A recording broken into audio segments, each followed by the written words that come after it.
우리 다 같이 신앙 고백함으로 새벽 예배를 주 예수님의 이름으로 시작합니다. 주는 그리스도시요 살아계신 하나님의 아들이십니다. 아멘.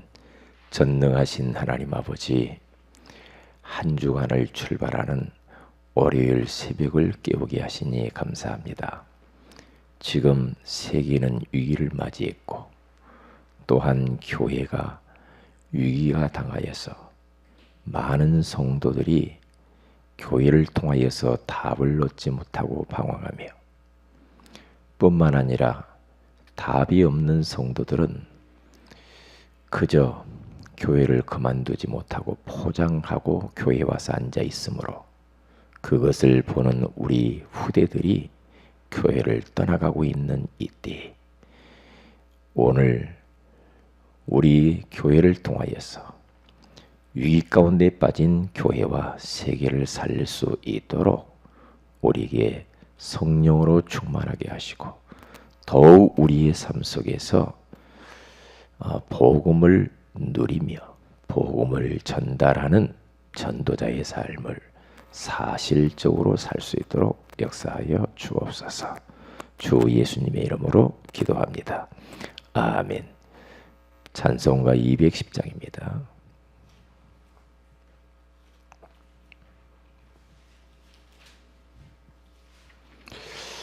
교회를 생각하면서 기도하는 마음으로 찬양을 하나님께 드립니다.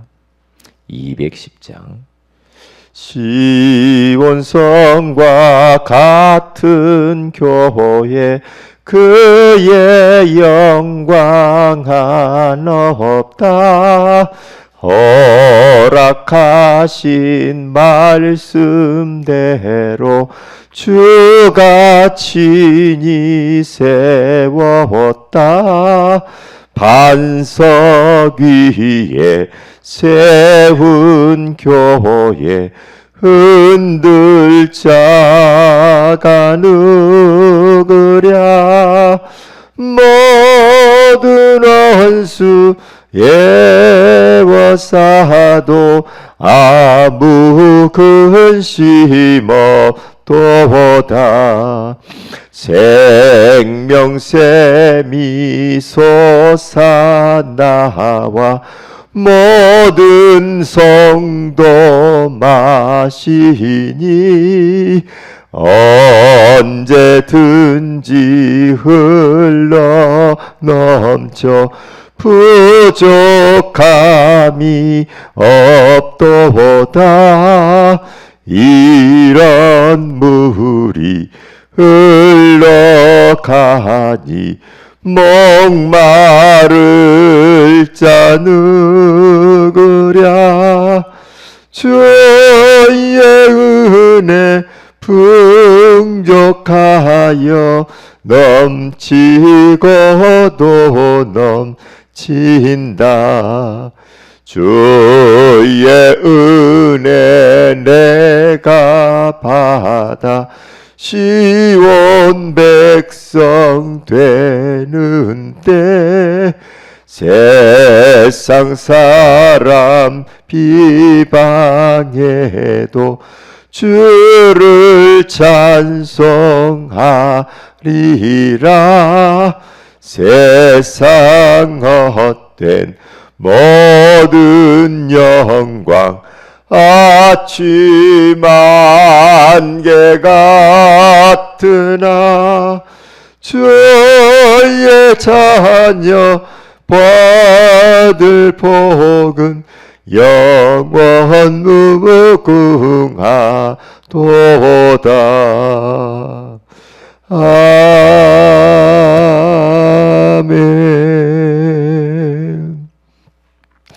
하나님 말씀은 마태복음 5장입니다.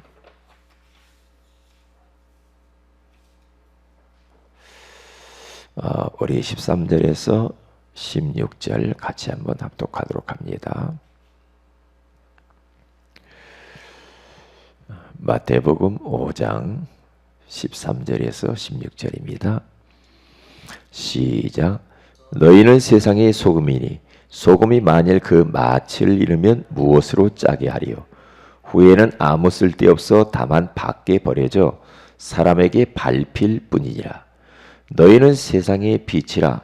산 위에 있는 동대가 숨겨지지 못할 것이요 사람이 등불을 켜서 말 아래에 두지 아니하고 등경 위에 두나니 이러므로 집안 모든 사람에게 비치느니라. 이같이 너희 빛이 사람 앞에 비치게 하여 그들로 너희 착한 행실을 보고 하늘에 계신 너희 아버지께 영광을 돌리게 하라. 아멘. 좋은 아침입니다. 오늘 이 새벽에는 교회의 유익이란 무엇인가 라는 제목으로 우리가 하나님의 음성을 들어야 되겠습니다. 하나님의 자녀는 교회를 통하여서 축복을 받고요. 그리고 이 세상은 교회를 통해서만 우리가 살릴 수가 있습니다. 그렇기 때문에 교회와 우리 성도들과의 관계는 굉장히 중요한 관계죠. 교회가 살아나고 교회가 형통해야 우리 성도들의 모든 삶도 되어지게 되어 있거든요. 그래서 이번 한 주간 동안은 특별히 우리가 교회를 사랑하는 마음을 가지고 교회를 위해서 기도하는 그런 주간이 되었으면 좋겠습니다. 자, 그러면 교회의 유익이란 무엇인가? 세 가지를 이야기를 했습니다. 첫째로 지금 교회에 다니는 교인들 가운데 절반 이상이 답을 찾지 못하고 방황하고 있는 이 자체가 위기다. 이 말이거든요. 하나님께서는 마태복음 11장 우리 예수님께서 그렇죠. 마태복음 11장 28절에 가서 보면 수고하고 무거운 짐진 자들아 다 내게로 와라. 내가 너희를 쉬게 하리라. 그렇게 초청을 했죠. 그런데 교회에 나와서조차 예수님 앞에 나와서조차도 수고의 무거운 짐을 그대로 지면서 정말 육신적으로 기본적인 생활이 안 될 정도로 경제적인 어려움을 당하고 그리고 정신적으로 시달리면서 예전에 가지고 있던 그러한 악몽을 꾸고 우울증, 조울증으로 그리고 환상, 환청을 보면서 그러면서 정신적으로 이렇게 과거의 상처에 매여 가지고 괴로워할 뿐만 아니라 심지어는 자살 충동까지 느끼면서 그저 교회에 왔다 갔다 하는 사람들이 얼마나 많은지 몰라요. 그러니까 주님이 초청을 했으면 분명히 거기에 대한 답을 주님이 주실 것이고요. 답을 찾아야 되는데 교회에 와서 답을 못 찾으니까 세월이 흐르면 흐를수록 이게 자꾸 안 되니까 방황을 해요. 우리 하나님께서는 인생의 모든 문제에 대한 답을 딱 주셨는데 그 답이 예수 그리스도거든요. 예수 그리스도 안에 모든 게 다 있거든요. 그리고 교회 강단을 통하여서 하나님은 계속해서 답을 주시거든요. 그런데 답을 못 찾고 방황을 계속합니다. 하다 보면 어떻게 됩니까? 이제는 교회를 답을 못 찾으면서 다니다 보면 이제는 어떻게 됩니까? 종교인이 됩니다. 그래서 교회를 포기하지도 못하고 그만둘 수도 없고 그러면서 포장하고 다닙니다. 안 그런 척하면서 나는 인생의 답을 얻은 것처럼 포장하면서 교회 와서 똑같이 예배드리고 똑같이 헌금하고 똑같이 봉사하고 흉내는 다 냅니다. 그렇게 살면은 어떻게 돼요? 결국에는 이중적인 삶이 되어지는 거예요. 그러니까 그 모습을 보고 우리 후대들, 자녀들이 실망을 하고 교회를 등지고 떠나게 돼 있어요. 중직자를 바라볼 때에 우리 후대들이 하나님이 살아계시구나. 예수 그리스도가 진짜 우리 인생의 모든 문제 해결자네. 이것이 보여져야 되는데 그게 안 보여요. 이게 하나님이 살아계셔서 응답하시고 역사하시고 변화시키는 그런 흔적들이 안 보이면 애들은 그것을 보고 불신앙 만들고요. 그러다가 믿음도 생기지도 않고 똑같이 세상 사람들처럼 아이들이 생각하면서 별것 없네 이렇게 생각하죠. 교회 와도 별것 없네. 우리 부모들을 봐도 이거 똑같네 뭐. 부모가 교회에서는 믿는 척 하더만은 집에 오니까 영 아니네. 그러면은요 진짜 골치 아프거든요. 골치 아픕니다. 그래서 왜 그러면 성도들이 이렇게 답을 찾지 못하고 방황하고 그냥 어쩔 수 없이 교회에 나와서 앉아있고 그러다 보니까 자기도 답을 못 찾으니까 어떻게 돼요? 후대들도 똑같이 자기보다 더 이상해져 버려요. 그러니까 교회 안에 있는 많은 성도들의 자녀들이 예배에 성공하지 못하고 교회에 나오지 못하고 그러면서 하나님을 떠나서 멀리 세상 사람들처럼 그렇게 살아가는 걸 봅니다. 왜 그럴까? 왜 이렇게 돼야 되느냐 이 말이죠. 우리가 깊이 생각을 해봐야 됩니다. 원래 인간은 하나님과 함께 살도록 만들어져 있잖아요. 그래서 하나님의 형상대로 다른 짐승과 달리 영적인 존재요, 하나님을 예비하는 존재요, 하나님과 함께 살면서 행복하게 살도록 만들어진 존재입니다. 그런데 하늘에서 타락한 악한 원수 마귀의 유혹을 받아서 범죄하며 하나님을 떠납니다. 그때부터 우리 인생에 모든 문제가 찾아오죠. 행복해야 할 인생이 불행하게 삽니다. 그러니까 영적으로 자꾸만 눈에 보이지 않는 문제들이 생기죠. 그러다 보니까 우상을 섬길 수밖에 없죠. 그래서 부적 붙여봅니다. 어디 가서 좋은 데 찾아가서 물어보기도 합니다. 얼마나 힘들면 그러겠어요. 사람들이 지금 영적으로 정신적으로 너무 시달리고 있거든요. 인생이 내 마음대로 됩니까? 될 것처럼 보이지만 안 되잖아요. 그러니까 정신적으로 자꾸만 무너지는 겁니다. 편안이 없고 안정감도 없고 늘 불안하고 스트레스 받고 그러다 보니까 악몽 꾸고 불면증이 찾아오고 우울증이 찾아오고 그러니까 사람 만나기 싫고 혼자 있는 게 좋고 그러면서 과거에 받은 상처와 아픈 기억에 잡혀가지고요 계속해서 괴로워하다가 육신의 질병이 턱 찾아오고 가정 문제가 찾아와 버리고 자녀 문제가 찾아오면 자녀들이 방황하고 가출하고 이런 일들이 막 벌어지는 겁니다. 그러면서 어떻게 됩니까? 결국에는 지옥 같은 인생을 살다가 지옥에 갈 수밖에 없죠. 그럼 여기서 끝나면 얼마나 좋겠어요? 내가 낳은 자식 나와 같이 똑같은 삶을 살 뿐만 아니라 더 나빠져요. 그래서 이 문제를 사람들이 어떻게 하면 해결해 보려고 몸부림을 칩니다. 종교를 막 찾아가 봅니다. 이 종교 저 종교 교회 와도 별 볼 일 없는 것 같으니까 어디 신천지로 가고 저 하나님 교회로 가고 천주교로 가고 불교로 가보고 막 돌아다녀 봅니다. 답이 없거든요. 답을 찾아서 방황하는 거예요. 철학을 추구하고 선행을 추구하고 과학을 추구하고 돈 벌면 될까?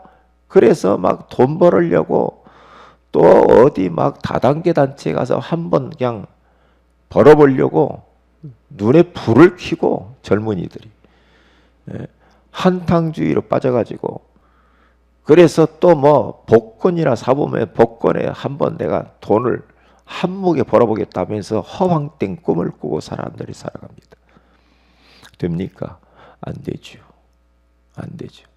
왜냐? 인간은 그것으로 답이 되지 않게 돼 있어요. 그래서 하나님께서 세상을 이처럼 사랑하사 독생자를 주셨어요. 이는 그를 믿는 자마다 멸망하지 않고 영생을 얻게 하려 하십니다. 예수 그리스도 하나밖에 없는 독생자 예수 그리스도 이 땅에 보내주셔서 십자가에 피 흘려 처절하게 내 대신 고난받고 죽으심으로 말미암아 하나님 만나는 길을 열어놓으셨고 죄와 저주의 문제를 해결하셨고 사탄의 머리를 완전히 박살내버렸습니다. 십자가에 다 끝내버렸습니다. 그러면 주님이 다 이루었다. 누구든지 이 예수 그리스도를 영접하는 자, 곧 그 이름을 믿는 자들이 하나님의 자녀가 되는 권세를 주셨으니 이렇게 우리에게 인생의 완벽한 해답이신 예수 그리스도를 보내주셨습니다. 예수 그리스도를 마음의 구주로 모신 사람은 하나님을 만나 하나님의 자녀가 딱 되는 동시에 하나님의 영이신 성령께서 내주하시면서 그때부터 함께 하시죠. 그 성령님은 우리를 인도해 가십니다. 최상의 축복된 길로 인도하시고 책임지고 지키시고 우리가 기도할 때마다 응답을 주십니다. 그러니까 우리는 더 이상 옛날처럼 어디 가서 뭐 손 내밀고 어디 가서 부적부적 그럴 이유가 없어요. 기도하면 돼. 이제는 기도를 우리가 한 번 하고 두 번 하고 자꾸 기도가 축적 띄워지면은요 엄청난 일들이 벌어집니다. 기도는 일단 많이 해놓고 보는 게 중요합니다. 하나님의 시간표가 되면 응답이 나타나게 돼 있어요. 그러면서 과거의 나를 갖다가 그렇게 괴롭히던 이 악한 원수 마귀 흑암의 세력을 꺾을 수 있는 권세를 딱 주셨어요. 그렇기 때문에 이제는 여러분과 제가요 절대 어마어마한 이 권세가 와 있는데요. 흑암을 꺾는 권세가 와 있어요. 그 권세를 써야 됩니다. 사용하세요. 제가 이번에 만났던 우리 저를 찾아와 인사하러 오셨던 그 집사님 그분이 저한테 이제 길을 걸어가면서 이야기를 하는데 진짜 사탄의 정체를 내가 잘 몰라가지고 우리 가정이 죽기 직전에 있었다는 거죠. 그런데 영적인 실체를 알게 됐다는 거예요. 이게 우리 남편을 잘못 만나서 그런 게 아니고 내가 부모 잘못 만나서 이렇게 사기성이 있고 감옥 갔다 오고 심지어는 그 집사님 여자 집사님이 감옥까지 갔다 왔거든요. 겉보기는 멀쩡해. 그런데 순간순간 막 말 바꾸고 거짓말하고 막 이랬거든요. 나한테 실토를 딱 하더라니까 이번에. 왜 그랬는지 내가 모르고 자기도 모르게 자기 의지와 상관없이 끌렸다 그랬다는 거야. 이야, 그러니까 내가 감옥 가 있고 딸이 그러니까 얼마나 힘들게 딸 하나 있는 거. 남편은 이제 이것 때문에 실망해가지고 막 알코올에 빠져가지고 우울증, 귀신이 막 온 몸에 달라붙고 이런 상황 가운데에서 그리스도 딱 붙잡았다. 아, 이건 사탄의 역사구나. 이것을 딱 깨닫고 여기에 대한 답은 흑암을 꺾을 수 있는 답은 오직 예수 그리스도밖에 없다. 라고 하는 그 사실을 깨닫고요. 계속해서 그리스도 이름을 부르고 기도한다는 거예요. 부부가. 그러면서 거기에서 자기들이 지금 빠져나오고 있다. 3년 딱 됐는데 빠져나오고 있다. 그래서 예수 그리스도밖에 없구나. 답이 오직 예수구나. 계속 저고 다니면서 예수 그리스도 이야기하더라고요. 그렇구나. 이분이 그래요. 자기는 예수 없이는 못 산다는 거죠. 예수 없이. 우리 딸을 목사님이 좀 도와줘야 된다고 그렇게 부탁을 했어요. 하나님의 자녀에게는 분명히 누가복음 10장 19절에 가서 보니까 뱀과 전갈을 밟으며 원수의 모든 능력을 제어할 권능을 주셨으니 너희를 해칠 자가 결코 없으리라. 이 권능, 권세가 왔기 때문에 이것은 사탄의 짓이다. 내 생각을 틈타고 나를 갖다가 계속해서 약한 부분을 가지고 공격해 들어오고 우리의 가족들을 공격하고 그리고 또한 우리 가정과 내가 하는 사업과 자꾸만 안 되게 방해하는 흑암의 권세. 예수 그리스도로 계속 불러가면서 꺾어버려야 됩니다. 왜? 그 권능을 우리에게 주었어요. 주님 벌써 아시고 권능을 주셨어요. 권능을. 그래서 우리는 사람과 싸우면 안 돼요. 하늘에 이 악한 영들과의 싸우는 거예요. 그러니까 제자들을 처음 불렀을 때에 함께 있기 위함이요 또 전도도 하며 귀신을 내어쫓는 권능을 가지게 하려 하심이라 그랬어요. 그렇죠? 부르실 때 권능을 줬잖아요. 예수 영접하는 순간에 우리는 권능이 와 있어요. 그러면 그 권능을 써야지. 써야 됩니다.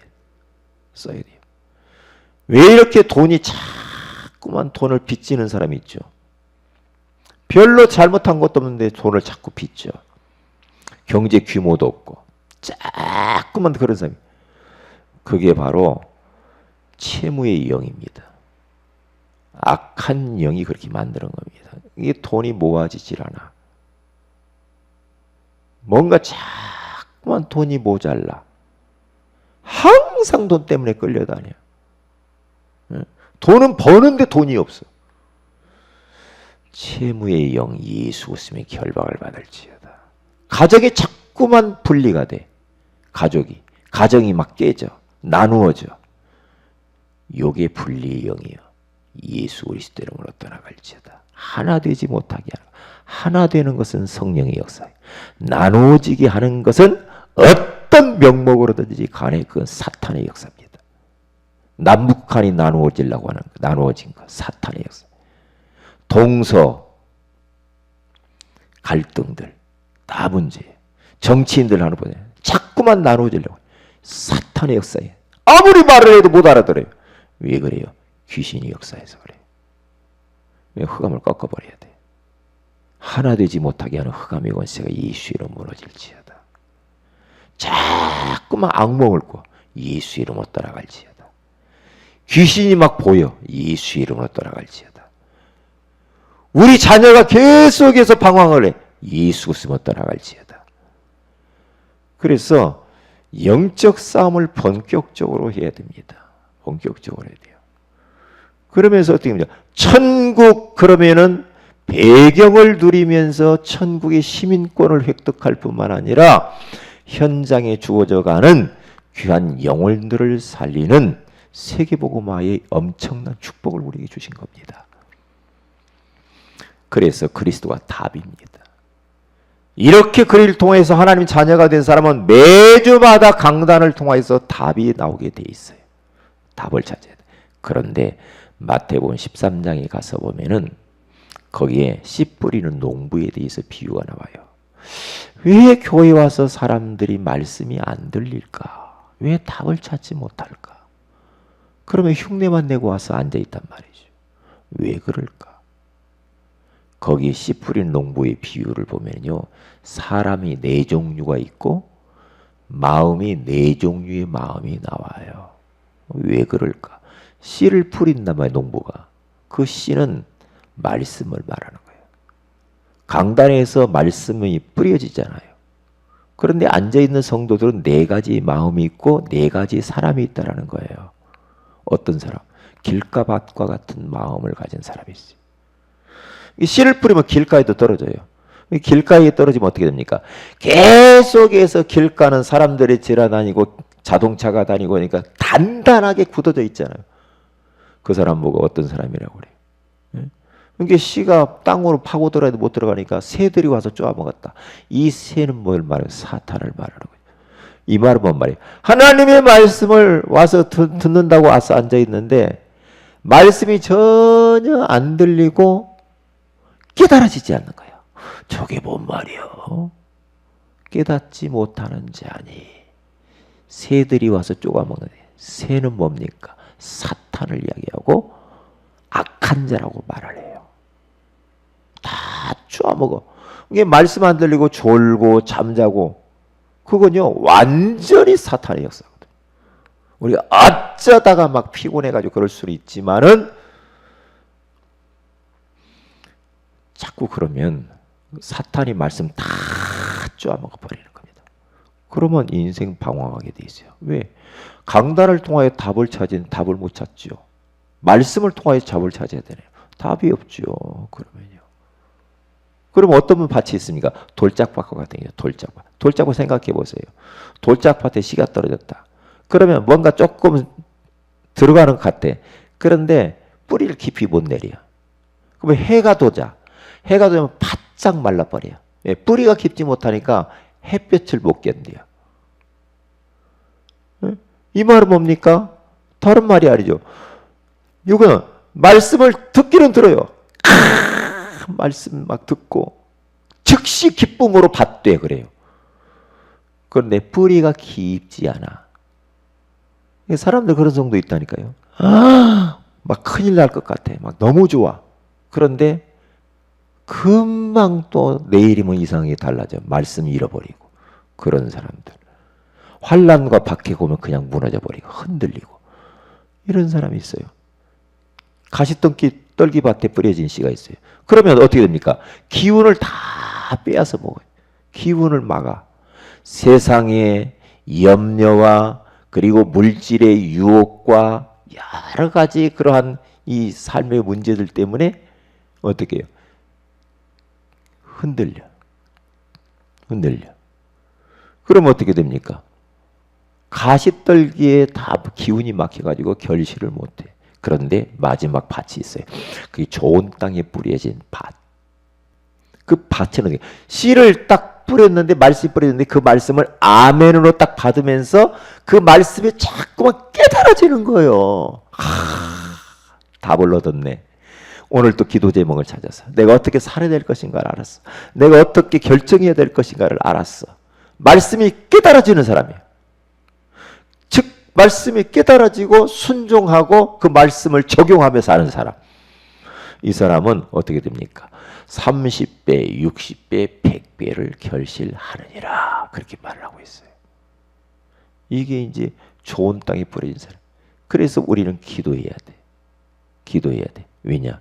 말씀이 안 들려진, 혹시라도 내가 그런 사람, 내가 좋은 땅이 아니고 혹시 길가밭과 같은가, 돌짝밭과 같은가, 가시떨기와 같은가, 나를 진단해야 돼요.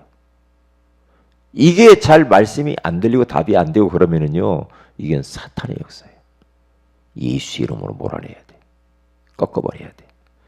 그래서 내가 살아야 교회가 삽니다. 교회 위기를 막을 수가 있어요. 내가 그리스도로 완전한 답을 얻고 강단을 통하여서 매주마다 완벽한 답을 얻어버려야 돼. 그러면 교회 살리게 돼 있어요. 그러면 세계 위기를 막을 수가 있어요. 그래서 오늘 또 우리는 이 귀한 말씀을 가슴에 딱 붙잡고요. 영적 싸움 싸워야 됩니다. 우리는 지금 눈에 보이는 걸 가지고 이야기하는 게 아닙니다. 영적인 이야기를 하는 겁니다. 왜냐? 영적인 것은 모든 것들은 다 파생되어지는 겁니다.